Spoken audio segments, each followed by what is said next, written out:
Hello guys, আজ হচ্ছে সরস্বতী পুজো আর আমি সকাল সকাল স্নান করে মা সরস্বতীকেও তৈরি করে নিলাম গাঁদা ফুলের মালায় সাজিয়ে। আর অন্যদেরকেও আমি তৈরি করে নিয়েছি। আর তারপরে এখানে ফল প্রসাদ মিষ্টি নৈবেদ্য কিন্তু সব তৈরি, কিন্তু ঠাকুর মশাই দেখা নেই।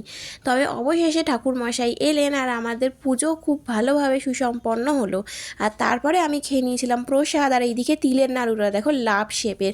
তারপর লাঞ্চে খেলাম ফ্রাইড রাইস, ফুলকপির বড়া, ফুলকপির তরকারি আর পাকা কুলের চাটনি। দারুণ হয়েছিল রান্নাগুলো। তারপরে আমি সেজে গুজে তৈরি হয়ে নিলাম, আর এই হারটা কিনেছিলাম সরস্বতী পুজোয় পরবো বলে। আর দেখো চুড়ি পরে আমি নাটক করছি, আর আমার মা দেখো এখানে হাই বলছে। আর আমার পিসিকে তো আমি জোর করে ক্যামেরার সামনে এনেছি, কারণ আমার পিসিরে হচ্ছে ক্যামেরা শাই পার্সন। আর এই দেখো এখানে মনে হচ্ছে অষ্টমীর রাত, কারণ আমাদের এখানে নিউল্যান্ড বাটানগরে হয়েছে 111 ফুটের প্রতিমা। আর এই দেখো আমি শুধু মানুষের মাথা দেখতে পাচ্ছি, আর এই দেখো 111 ফুটে সরস্বতী মা। আর তারপরে আমরা ওখান থেকে বেরিয়ে গেছিলাম বাড়ির উদ্দেশ্যে। আর এই দেখো এখানে কেউ কিন্তু আমাকে পাত্তাই দিচ্ছে না, আমার মা আর কাকিমা গল্প করতেই ব্যস্ত। আর তারপরে আমরা এখানে এসে গেছিলাম একটা ফুচকা স্টলে ফুচকা খেতে। তো টাটা গাইজ, মিনি ব্লগটা ভালো লাগলে শেয়ার